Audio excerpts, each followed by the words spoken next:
might be my most prolific year at the LA Times in terms of everything that I wrote about, everything that I covered. I think we know why he's the awards, proclamation for Congress, I was kicking ass in 2024, and yet I find myself completely uncomfortable. As much as I resisted even just having my name out there first on anything, the reality is I kind of run out of places to hide. I keep next level. There is no next level for me. I've worked at basically every major newspaper, every major television station, and I've worked in all the major cities. The next level is just me.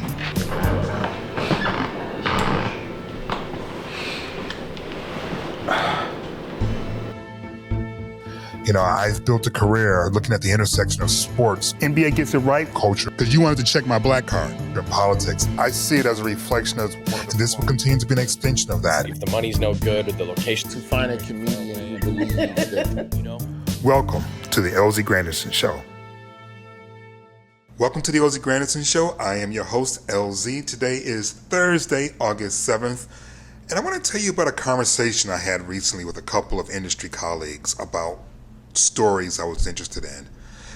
And the reason why I want to share this story with you is because I think it's pretty universal. They sort of ask, if I could, if I had a magic wand, basically, what would be the first sort of big stories that I would really want to cover, in depth.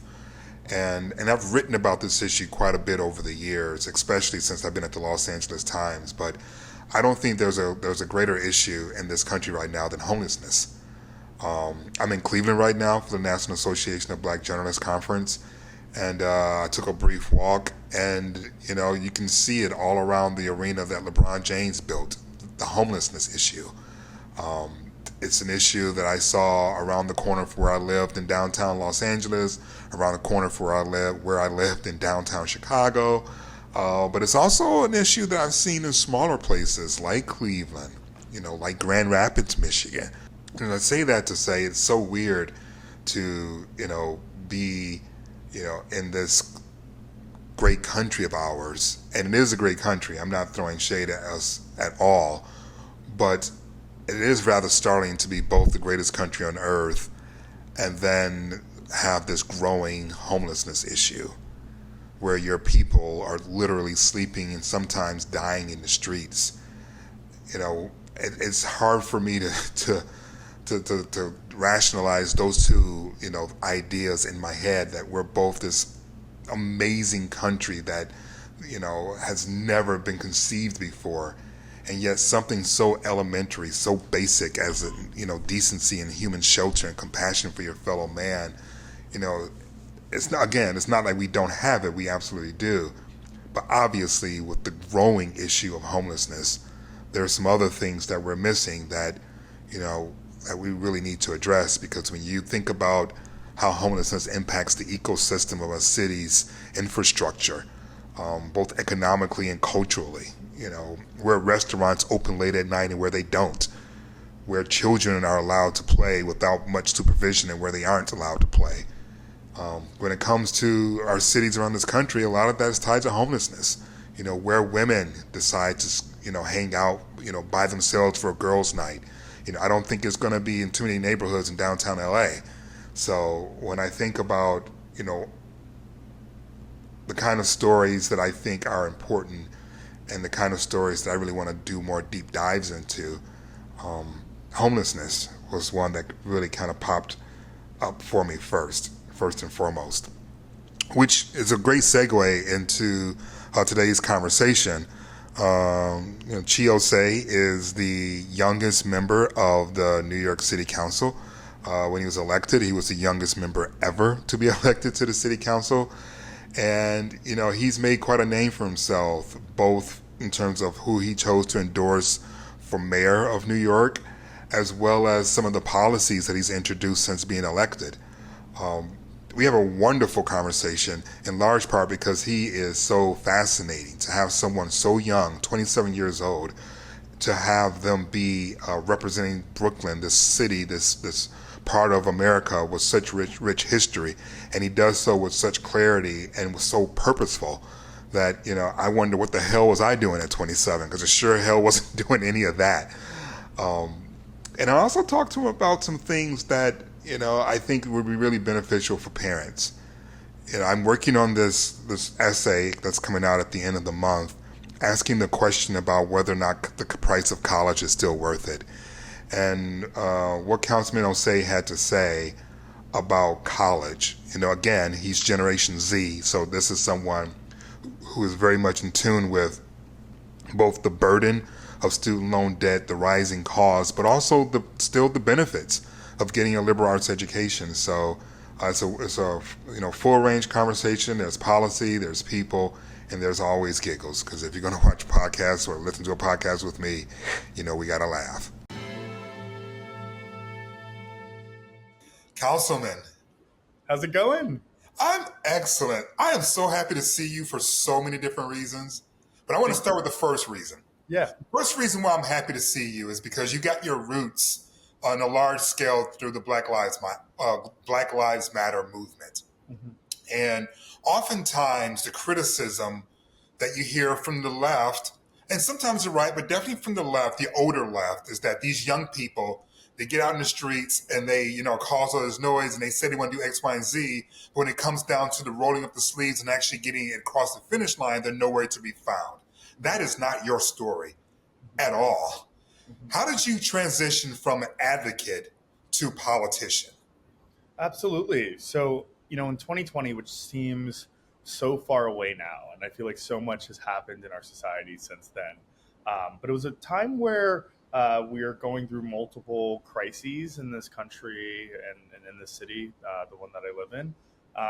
We were dealing with the pandemic, and we were also dealing with this racial reckoning after the murder of George Floyd. And a lot of the attitude at the time was fuck it, right? Like, we need to use this time in history, the time that we have during this pandemic, to push back against the very injustices that exist within our city, state, and country. And I took to the streets, like many people did, organized a lot of the protests that took place in the city at the time. And throughout my advocacy, there was a lot of political education that was happening as well. And some of that political education was happening at the very local level in terms of the powers of our city government, our city council, and those who are responsible for billions of dollars that affect our day-to-day lives in the city.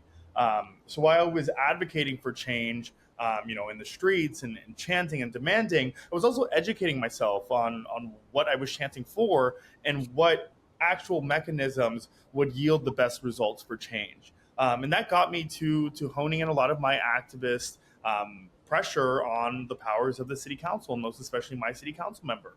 And I remember that moment when my city council member didn't vote on the budget that I wanted him to, and was not representing my values in a way that I would have wanted him to. I decided to run for office myself, but it was really built off of that that energy that we were all feeling during the time of 2020 of really wanting to see change in real time. And that momentum threw me into, an election for city council, where I was undergoing so much more political education, but had the root, reasons for me getting into all of it being wanting to see some change, whether it be on the most minuscule level in the locality that I represent, down to what we're seeing on a national level. So that's how I got into politics. It was the momentum of that movement, and it really reignited a flame of desire for change that I still have to this day, now being a council member. Do you regret it? Not at all. I think because this is one it's harder, once you get inside, yeah, to affect change than it is being an agitator from the outside. Yeah. Not at all. And I think, especially back to your point on, there's a lot of critiques around the activist movement on, people chanting and making demands in the streets and then maybe not following through on some of those things that they've been advocating for. And I've seen a lot of my work over the past 5 years come into fruition from me starting out on the streets to now me being in City Hall. And what's been really interesting about growing up, in my 20s, my early 20s to my, later 20s, within public office is in many ways like many of the things that people critiqued me for and entering politics and being too green or inexperienced is that I came in without some of those, big structures that diminish people's values over time, right? Whether it be big money or lobbyists or the institutional Democratic Party. I didn't come into office with all of those setbacks. So I've had a very unique experience in politics and being able to be myself while being an advocate and being a politician are very two different things.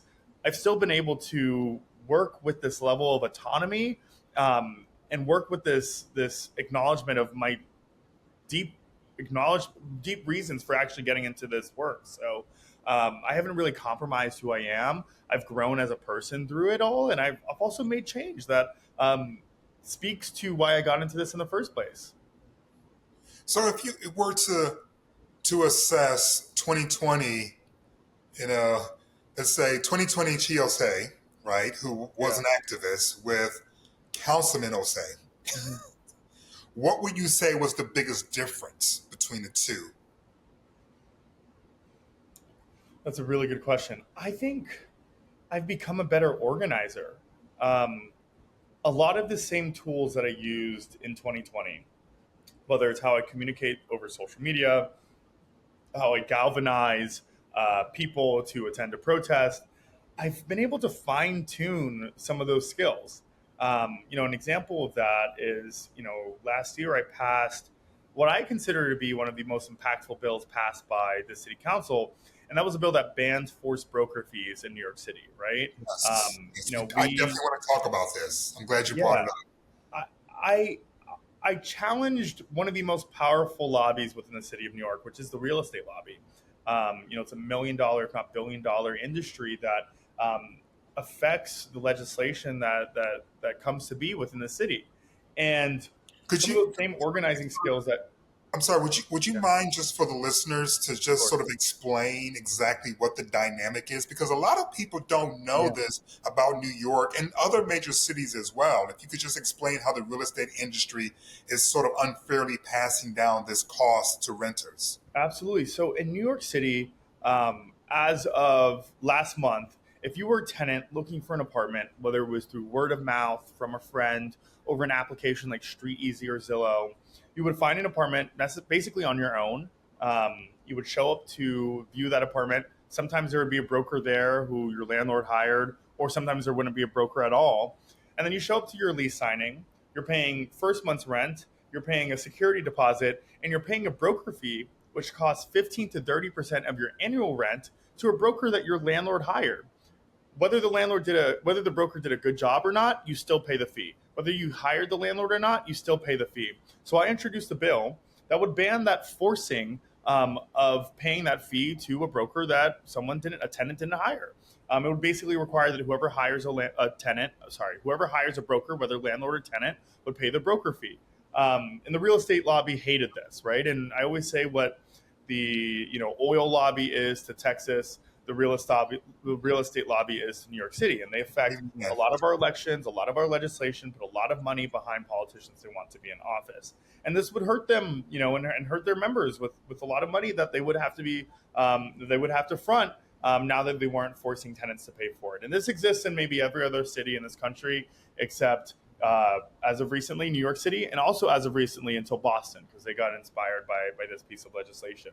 And we introduced that bill 2 years ago, and it took a lot of organizing strength to build a huge coalition to get this bill past the finish line. That was akin to what I was doing when I was organizing in 2020, but I fine-tuned it more. I was playing the inside game and the outside game and found that beautiful marriage between the two to pass a monumental bill that would save tenants thousands of dollars for years to come.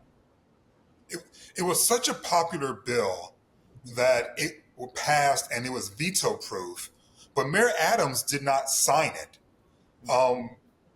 What did that communicate to you, and how was your relationship with the mayor afterwards? Yeah, well, my relationship with the mayor before wasn't as positive either. So you're saying this didn't really mess up?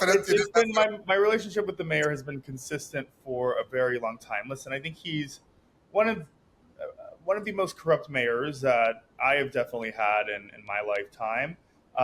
He is a mayor who works on behalf of big money rather than the people of New York City. And I think that's why he's yielded such poor results during his tenure. Um, and when this bill came to his desk, he was listening to what real estate wanted more than what the people wanted. And multiple polls went out to New Yorkers saying that they wanted to see this bill passed and signed. And, he didn't sign it into law, but because of how our government works, even when a bill is passed after, the span of, over 30 days, if the mayor doesn't sign it, it just becomes a law anyways. So it was fine by me regardless. But I think it just goes to show who the mayor has actually been working for over the past 4 years, who he would continue working for if he was reelected. And so I put a lot of energy into making sure he doesn't get elected in November. So not only did you do that, you actively name dropped not just him, but also you name dropped former Governor Cuomo in terms of who not to support for mayor. Why were you so anti those two establishment politicians? Yeah. And yet, when you look at your list of primary endorsements, you did list some actually long-time established elected officials in the city as people that you could get behind. So what were the key differences between this version of longtime public servants versus the ones you endorsed? Yeah. So, I think and this goes back to maybe your question in terms of how I've changed and from activism to politician. And, I think I've gotten more organized. I think some of the strategy has come into play a bit more. But I've still been very outspoken in terms of how I feel about people and those who are in power. When it came to this election, the ranked choice voting strategy was very important for me, especially in the primary election. I was very early to announce Zohran Mamdani as my number one pick, but wanted to make sure that we were doing as much harm reduction as possible in electing, whether they were establishment politicians or not, establishment politicians who would do less harm to our city than Andrew Cuomo or to an Eric Adams, who have not only done harm to our city in the past, but are more beholden to the powers that be than some of the other people who I ranked on my ballot. Could you give us an example? We hear harm to the city. Just give us one example, one or two examples that each person in their position of power has caused harm to New York City. Absolutely. So for Andrew Cuomo, Andrew Cuomo, under his leadership as governor for 10 years, we saw him rampantly defund the mental health care system within the state and city of New York.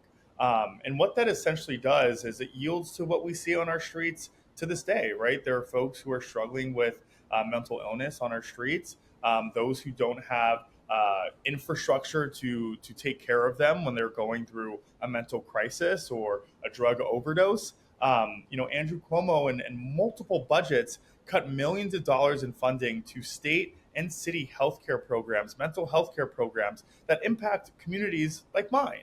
And in addition to that, when it comes to mental health care, housing is an important infrastructure system that should be set up to aid those who are dealing with mental health crises. Andrew Cuomo has led some of the largest movements to push back against new housing within the city and state of New York, which has been really disappointing for me, who I do consider myself a pro-housing elected official. For Eric Adams, I think there's a lot of similarities within that. I mean, over the past 4 years of working very closely and overseeing his budgets, we've seen millions of dollars cut from 3K in our Department of Educational system. That impacts my schools. I think I saw 37 schools within my first 2 years in office seeing cuts in funded because of this mayoral administration. Within a predominantly black neighborhood, that does no good in any way, shape, or form. In addition to that, we saw increases in police funding, and maybe that would be okay if we were not cutting funding from our Department of Education or my own personal schools within Bedford-Stuyvesant. So those are some examples of the harm that I consider and I've witnessed as an elected official in terms of what those two individuals have done to our city. So if you have these two that have been in power and there's some policies that they've passed that has negatively impacted the city, the candidates that you've endorsed, Has there not been any examples similarly that have harmed New York? Is You there know, anyone in particular that thinking like you're Lander, for instance, yeah. who you said has been in office longer than you've been alive. Hmm. And so, if they have all these issues that are happening in the Yeah. city, it would seem he may have had some involvement with some policies that weren't very great for the city. Yeah, sure. Well, I think again, like ranked choice voting is a very particular strategy used when undergoing a mayoral primary. And Zohran Mamdani, who was my number one pick for mayor, I think has caused the least amount of harm, maybe compared to Andrew Cuomo or an Eric Adams. Also, in terms of Brad Lander's leadership, I think comparatively to an Eric Adams and an Andrew Cuomo has significantly caused less harm to our city than those two individuals. I think establishment politician is definitely a word that I use often, but I think what really makes an establishment politician is the powers that they serve to. Right, there are some elected officials who serve to the people, right, and those who voted them in, and there's some who serve to their donors and PACs and these industries that make our city as affordable as they are.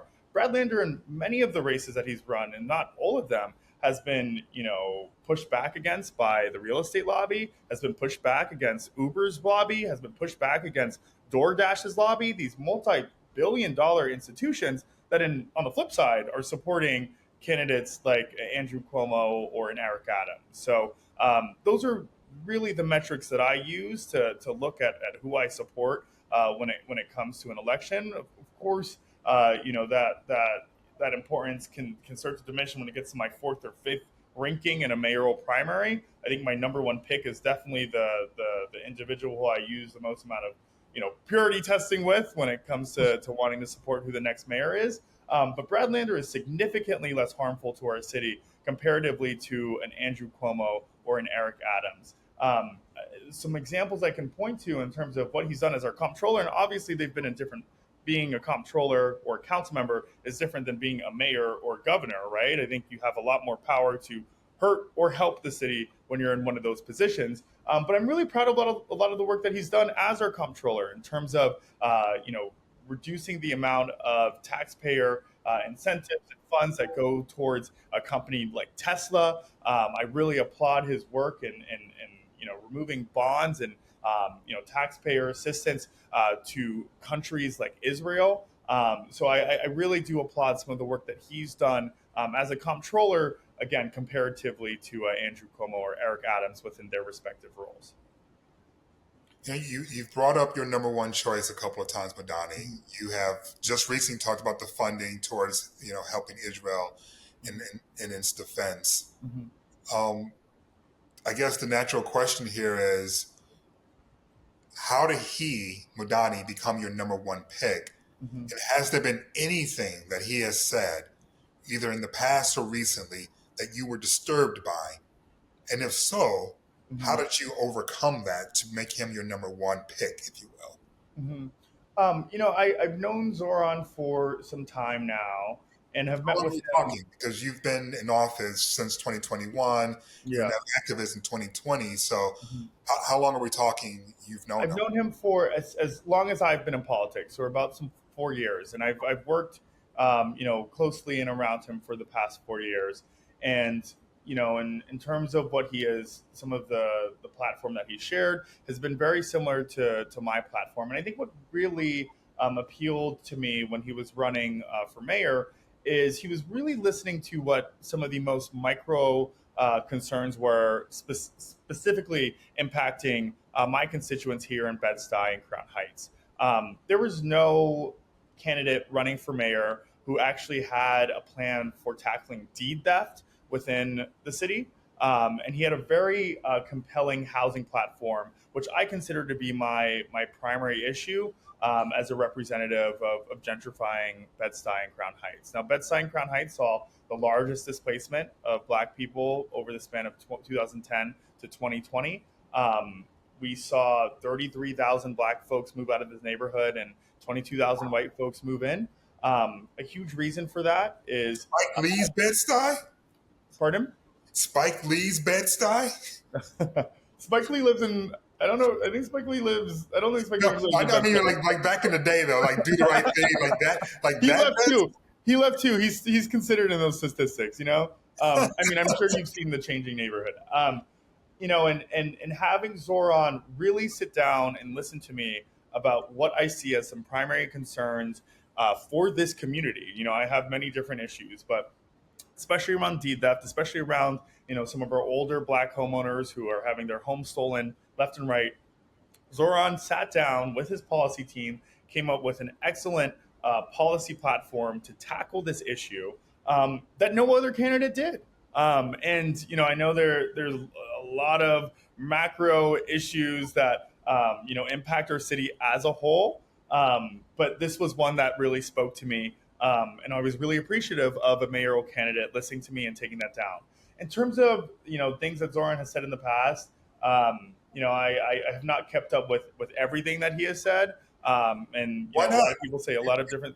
Why not? You endorsed him. Why didn't you keep up with all the things he said in the past if you're putting your name on his campaign? Yeah, because I think a lot of people say a lot of different things, you know, over their span of being in elective office. I've said a lot of things prior to being in elective office too that I don't mean.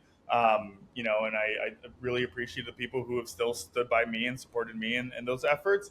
I really support those who, you know, act on things that speak to my issues, and I appreciate a lot of the actions that Zohran has taken while being in office, including taking into account, you know, my policy proposals, and to supporting me in my efforts to pass the Fair Act when, you know, I was advocating that, and he was one of the first mayoral candidates to really stand behind that. A lot of those actions spoke more to me than, you know, maybe things that he said, you know, years ago when he was younger. And I think that's something that I take more into account when endorsing someone for office, the actions and their commitment to the type of justice that I perceive to be justice and being an elected official. So you're a progressive. You're a member of the Progressive Party for the city council. How do you rationalize, you know, saying, well, he may say some things that I didn't agree with in the past, but his policies I support, when if you flip that and you ask a young MAGA supporter just like yourself, and you say, hey, how can you support this person who said racist things? And they say, well, yeah, they didn't really mean it, and I support the policies. Are you good with that, or do you view that as a false equivalency?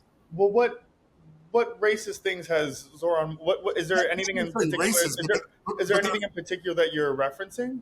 Well, there certainly has been enough concern gathered by those of the Jewish community in terms of his candidacy that I think it's fair to ask whether or not, Sure. you know, some of those Are there past. any specifics that you're are there any specifics that you're referencing? So the article that I'm referencing happened late last month in June, and he declined to condemn globalize the intifada.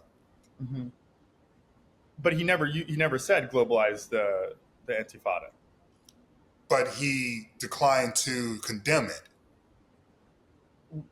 What, in your opinion, why should he condemn globalize the Intifada? Well, it's not necessarily based on my opinion. It's based on the reporting that there are a lot of people within the city who have a difficult time rationalizing his progressive policies around his unwillingness to condemn usage of that phrase. Mm-hmm. So Zohran Mamdani has never used that phrase. Okay. He has recommended, he's discouraged people from saying that phrase. But he won't condemn it, and that's the thing that's been hanging people up. So it's not based on my opinion. Okay. It's the reporting.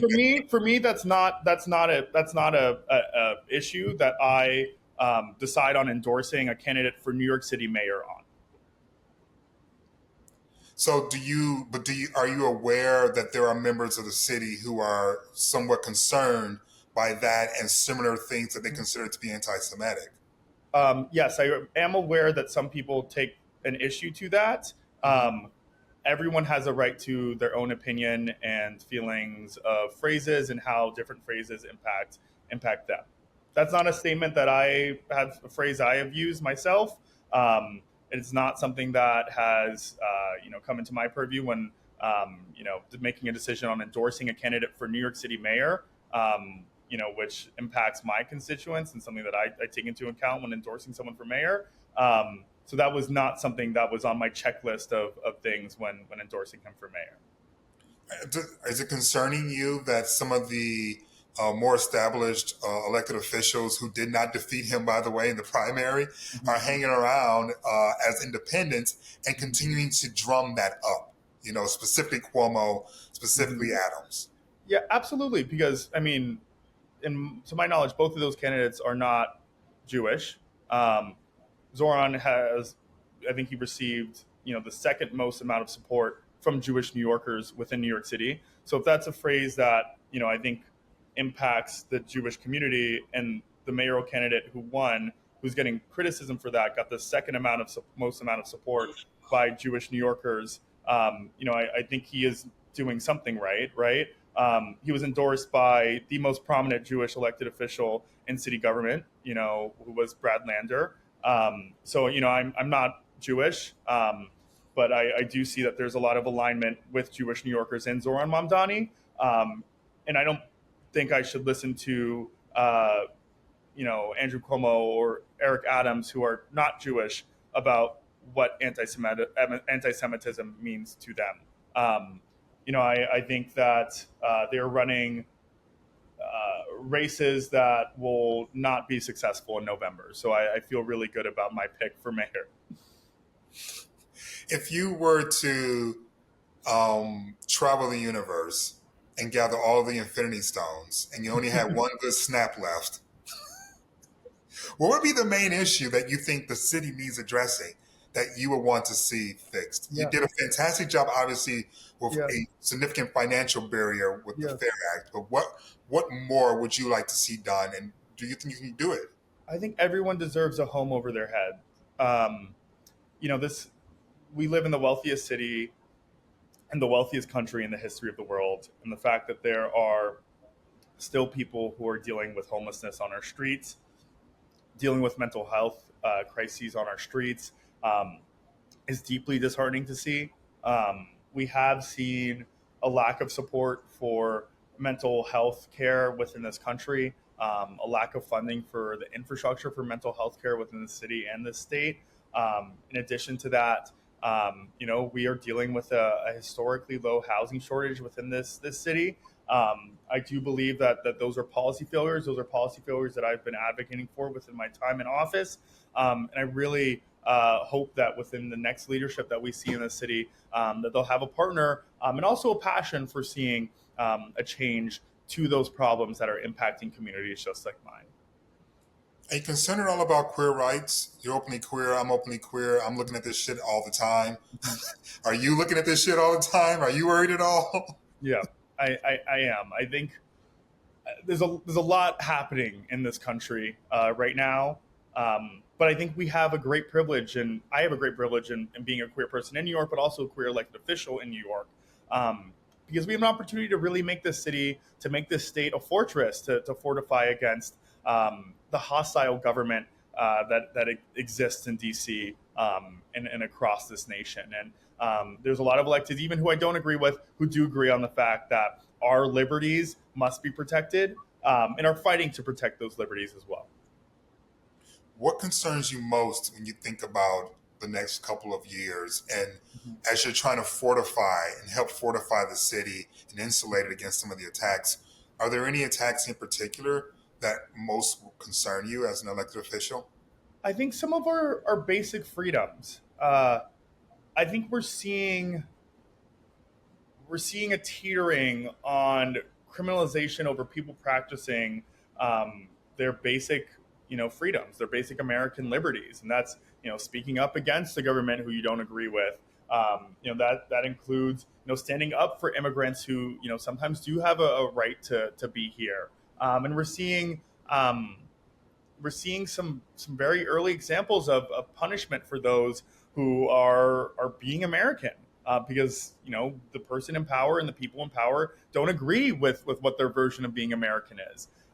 My worry about that, and of course there will be, and we're seeing, maybe an expansion of different layers of who will be penalized by this government.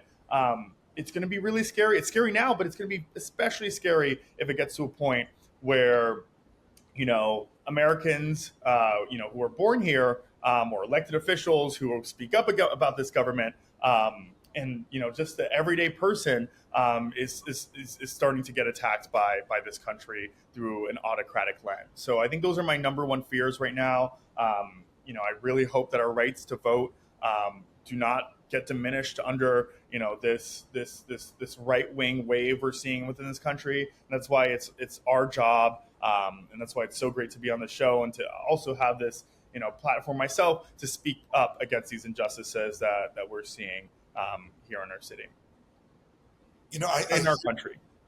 I hear you, Councilman, about the attacks on democracy, and I agree with you, and but I think one attack that's happening that we don't talk enough about is voter participation.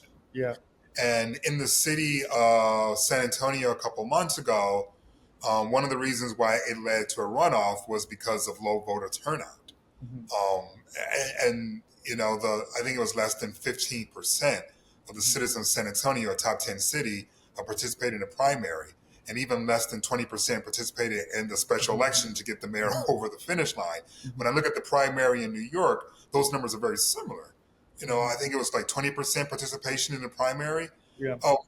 How concerned are you that, while it's fearful that DC is attacking democracy, mm-hmm. that democracy's participation of its actual citizens is actually maybe the bigger issue? Yeah. I mean, I think a lot of people are disengaged, especially within local government. And that's why we really need to lean on people within our party who are the best communicators on getting people excited to vote for something. We actually saw a pretty decent turnout, even though it's pretty low, relatively speaking, during this past primary election, because people were excited about a candidate who they wanted to vote for. I think Zohran really did a great job of communicating to people and turned out a record number of young people to vote within a primary election in New York City, right? And we've never seen some of these numbers that have come out over this past election. So if we want to, fight back this authoritarian government, if we want to regain, support across the Democratic spectrum, we should look at some of the best communicators within our party and see what they're doing, see how we can bring them in and work together on getting people engaged about issues that they care about. When we speak about things that resonate with voters, they will turn out in higher numbers. There were people who voted for Trump in 2024 and voted for Zohran in June of 2025 because they felt excited by someone who was speaking to their issues. And while we need to see those numbers grow, we need to look at some of the very reasons why the growth is happening, whether that margin is 1 to 5% or 5 to 10%. No matter what, we need to build off of what's resonating with voters, so that we can expand the electorate year after year after year. I have two questions for you, my friend. Mm-hmm. Number one, say Mamdani wins come November. Does the larger Democratic Party look at this as a North Star and this is how we go? Or do you believe the larger party looks at it and goes, oh shit, what do we do now? Yeah. I think I'll speak to what I think the Democratic Party should do. I think the Democratic Party should look at it as it being a North Star in terms of how we move forward and how we beat the right and how we win back the House. But I do think the party is going to look at it in that, oh shit, this is an attack on us. And I'll explain why. Regardless of, Zohran's, political ideology, I think the overall fight for economic populism is what people want to see within the Democratic Party or any party for that matter, right? And I think those themes that Zohran ran on freezing the rent, on universal childcare, on fast and free buses, these are things that people want from their elected officials, right? Especially in a time where the economy is impacting and hurting all of our wallets. A reason he was able to do that is because he was unbought by some of these very institutions that make it hard for us to fight for those things. If the real estate lobby is funding your entire campaign, you can't speak about freezing the rent, right? But a lot of the larger Democratic apparatus relies on that that money or those donors to get in office. We're seeing a new crop of elected officials who have run grassroots campaigns, who are able to run for the people. And I think the party should lean in that direction and supporting those candidates and uplifting those candidates, and seeing other candidates who are advocating for some of those similar ideals with those similar ways of running for office, so that we can regain some trust within our party. Listen, Donald Trump ran on a similar platform. He just lied to people, right? He said he'll put money back into people's pockets. He said he'll make this country more affordable. Of course, he lied to people, but people wanted to hear that in their elected official, right? We need people and electeds and candidates who fight on those issues, but also can stand up for those issues because they don't have donors in their pockets telling them to do otherwise. Last question for you. When you were elected, you were the youngest city council member. You were the first in Generation Z. If a young person came up to you, a senior in high school, and said, hey, should I go to college? Is it worth it? Mm-hmm. And they look at your life as an example, what would you tell them? I think I would tell them, and I'm having this conversation a lot, I think college is something that a young person should consider if they have a very specific idea of what they want to do in life, and see that route, including a college education. If you want to be a doctor, you want to be a lawyer, please go to college, right? I think those are definitely some finite steps that will help you get to where you need to be. I think we are set up in this city, especially if you don't have the capital to go to college, right, from the get-go, and you're taking on a lot of loans, but you're still figuring out what you want to do. Either take some time to figure out if that's the best thing for you to do, right? Figure out what you want to do professionally, and then make that decision to go to college. I wouldn't recommend just going to college, just to go and maybe figure it out, right? Unless you have, unless your family is very comfortable and that's something that you're able to do. But if you're going to take on a lot of debt, I would recommend that someone has a clear vision of why they want to go to college, what they want to study, and maybe where they want to go from getting a college degree.